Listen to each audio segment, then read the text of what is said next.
아이린 무어 섬의 유령들 흔적도 없이 증발한 3인의 등대지기.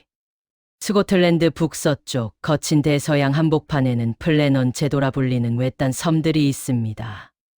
그 중에서도 가장 높은 곳에 위치한 아이린 무어 섬. 이곳은 예로부터 요정들이 살고 있다는 전설이 내려올 만큼 신비롭고도 고립된 장소였습니다. 1900년 12월 크리스마스를 앞둔 차가운 겨울 바다 위에서 인류 역사상 가장 기괴하고 미스터리한 실종 사건이 발생합니다. 거친 폭풍우를 뚫고 등대 불빛을 지켜야 했던 베테랑 등대지기 3명이 마치 공기 중으로 녹아내린 듯 흔적도 없이 사라진 것입니다. 등대 안에는 따뜻한 식사가 차려져 있었고 모든 것이 정돈되어 있었지만 정작 사람은 없었습니다. 그들이 남긴 마지막 일지에는 도대체 어떤 공포가 기록되어 있었을까요? 오늘은 120년이 넘는 세월 동안 단 한 명의 목격자도, 단 하나의 시신도 발견되지 않은 아이린 무어 등대지기 실종 사건의 소름 돋는 진실을 파헤쳐 보겠습니다. 일부 운명의 12월 꺼져버린 등대 불빛. 아이린 무어 등대는 1899년에 완공된 당시로서는 최신식 설비를 갖춘 중요한 길잡이였습니다. 이곳에는 3명의 숙련된 등대지기가 상주하고 있었습니다. 43세의 베테랑 수석 등대지기 제임스 두캇, 28세의 젊고 건장한 토마스 마샬, 그리고 은퇴한 군인 출신으로 책임감이 강했던 40세의 도널드 메가더가 그 주인공들입니다. 이들은 거친 바다에 익숙한 베테랑들이었으며 고립된 섬에서의 생활을 견뎌낼 만큼 정신적으로도 강인한 인물들이었습니다. 사건의 시작은 1900년 12월 15일이었습니다. 인근을 지나던 증기선 아처오는 아이린 무어 등대의 불빛이 꺼져 있다는 사실을 발견하고 항구에 보고합니다. 하지만 기상 악화와 행정상의 혼선으로 인해 보급선이 헤스페루스호가 섬에 도착한 것은 그로부터 열흘이나 지난 12월 26일이었습니다. 크리스마스 휴가를 위해 교대 요원 조셉 무어를 태운 배가 섬에 가까워졌을 때 섬에서는 그 어떤 환영의 신호도 없었습니다. 보통이라면 등대지기들이 깃발을 흔들거나 보트를 맞이하러 나와야 했지만 섬은 마치 무덤처럼 적막했습니다. 조셉 무어는 불길한 예감을 안고 홀로 가파른 절벽 계단을 올라 등대로 향했습니다. 등대의 문은 잠겨 있지 않았습니다. 안으로 들어선 무어의 눈앞에는 믿기 힘든 광경이 펼쳐졌습니다. 난로의 불은 이미 꺼진 지 오래였지만 식탁 위에는 방금 차린 듯한 식사가 그대로 놓여 있었고 의자 하나는 뒤로 넘어져 있었습니다. 마치 식사를 하던 도중 무언가 급박한 상황을 목격하고 황급히 튀어나간 것 같은 모습이었습니다. 등대 내부의 시계는 멈춰 있었고 등대지기들이 입는 방수복 중 2벌이 사라진 상태였습니다. 한 명은 셔츠 차림으로 나갔다는 뜻이었죠. 그들은 대체 무엇을 보고 그 추운 겨울 바다로 뛰어든 것일까요? 2부 공포의 일지 폭풍은 오지 않았다. 조셉 무어가 등대 안으로 들어갔을 때 그의 발소리는 공허한 나선형 계단을 타고 울려 퍼졌습니다. 등대 내부의 모든 것은 시간이 멈춘 듯 정교하게 정돈되어 있었습니다. 하지만 그 정막을 깨고 무어의 등골을 서늘하게 만든 것은 바로 탁자 위에 놓인 등대 일지였습니다. 토마스 마샬이 마지막으로 써 내려간 이 기록은 사건의 진실을 알려주는 단서가 아니라 오히려 우리가 아는 현실의 경계를 무너뜨리는 기괴한 증언이었습니다. 12월 12일의 기록을 보십시오. 마샬은 이렇게 적었습니다. 심한 폭풍우가 몰아치고 있다. 지난 20년 동안 본 적 없는 거친 바람이다. 그리고 이어진 문장은 더욱 기이합니다. 수석 등대지기 두캇이 매우 조용해졌다. 평생을 바다에서 보낸 강인한 사나이 두캇이 단지 폭풍이 무섭다는 이유로 입을 닫았을까요? 12월 13일의 기록은 상식을 완전히 벗어납니다. 폭풍이 이틀째 계속된다. 도널드 메가더가 울고 있다. 여러분, 메가더가 누구입니까? 그는 거친 전장을 누비던 베테랑 군인 출신이자 주먹 하나로 바다를 평정했던 거구의 사나이입니다. 그런 그가 등대 안에서 어린아이처럼 울음을 터뜨렸다는 것은 그들이 마주한 것이 단순한 자연재해가 아니었음을 암시합니다. 마샬은 일지 끝에 우리 셋은 모두 기도하고 있다라고 적었습니다. 신앙심보다 생존 본능이 앞서던 이들이 무엇에 겁에 질려 신을 찾았던 것일까요? 그리고 12월 15일 마침내 마지막 문장이 기록됩니다. 폭풍이 지나갔다. 바다는 평온하다. 신은 모든 것 위에 계신다. 이 평온한 고백을 끝으로 그들의 기록은 영원히 멈췄습니다. 하지만 이 일지가 발견되자마자 영국 전역은 경악에 빠졌습니다. 당시 인근 해역을 항해하던 선박들의 항해일지와 스코틀랜드 기상청의 공식 기록을 대조해본 결과 12월 12일부터 15일 사이 아이린무어 섬 근처에는 그 어떤 폭풍우도 관측되지 않았기 때문입니다. 그 기간 바다는 완벽하게 고요했습니다. 섬 밖의 세상은 평화로운 거울 같았는데 섬 안의 세 남자는 대체 어떤 지옥 같은 폭풍을 보았던 것일까요? 그들이 겪은 폭풍은 오직 아이린무어 섬만을 집어삼킨 초자연적인 현상이었을까요? 아니면 세 명을 동시에 덮친 집단적 발광의 산물이었을까요? 3부 파괴된 섬의 서쪽 구역, 그리고 사라진 시신들. 조사단이 섬에 도착했을 때 등대 내부의 평온함과는 대조적으로 섬의 서쪽 구역은 마치 거대한 괴물이 훑고 지나간 듯 처참하게 파괴되어 있었습니다. 사건 조사를 맡았던 로버트 뮤어헤드 경감은 서쪽 선착장에서 믿기 힘든 광경을 목격합니다. 해수면으로부터 무려 60m, 즉 아파트 20층 높이에 달하는 절벽 위에 설치된 철제 난간들이 마치 엿가락처럼 휘어져 있었습니다. 사람의 힘으로는 도저히 움직일 수 없는 수톤 무게의 거대한 바위들이 원래 위치에서 수미터나 밀려나 있었고, 단단한 콘크리트 바닥은 무언가에 의해 뜯겨 나간 듯 패여 있었습니다. 또한 쇠사슬로 단단히 묶여있던 1톤 분량의 보급품 상자들은 끈적도 없이 사라지거나 산산조각이나 사방에 흩어져 있었습니다.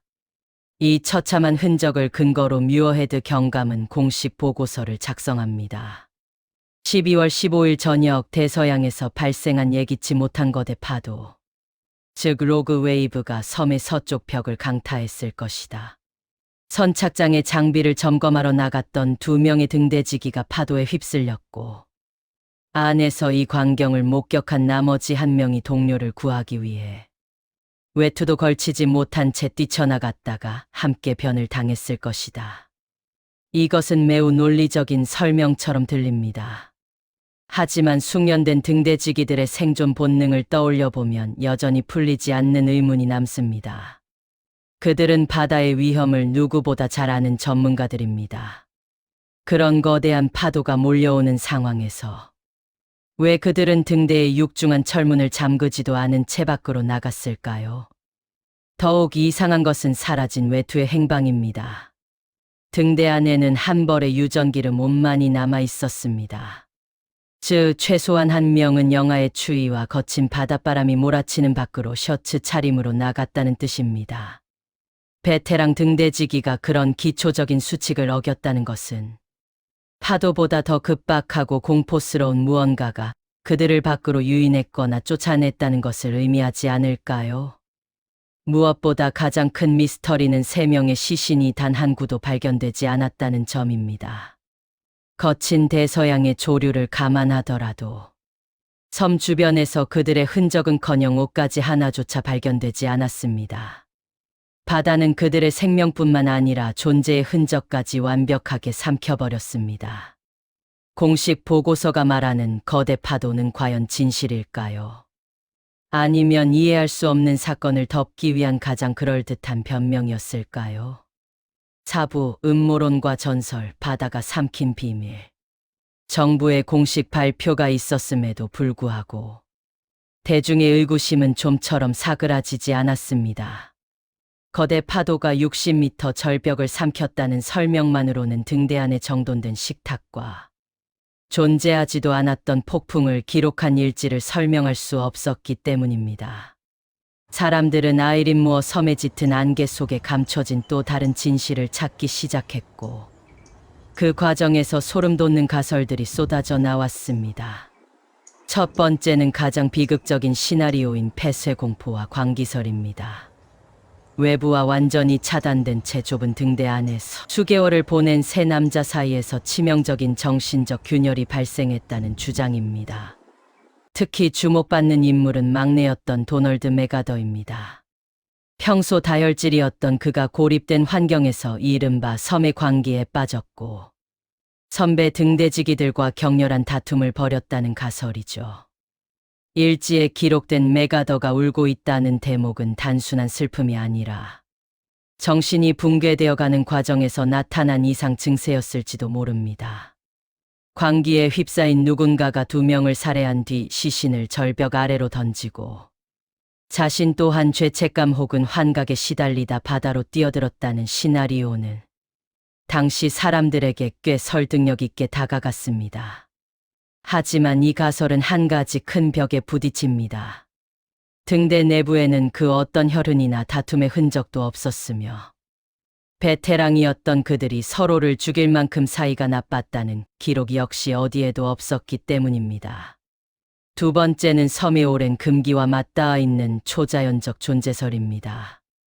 아이린 무어 섬은 고대부터 7 사냥꾼이라 불리는 성스러운 장소였으며, 현지 만시족이나 어부들 사이에서는 사람이 오래 머물러서는 안 될 저주받은 땅으로 통했습니다.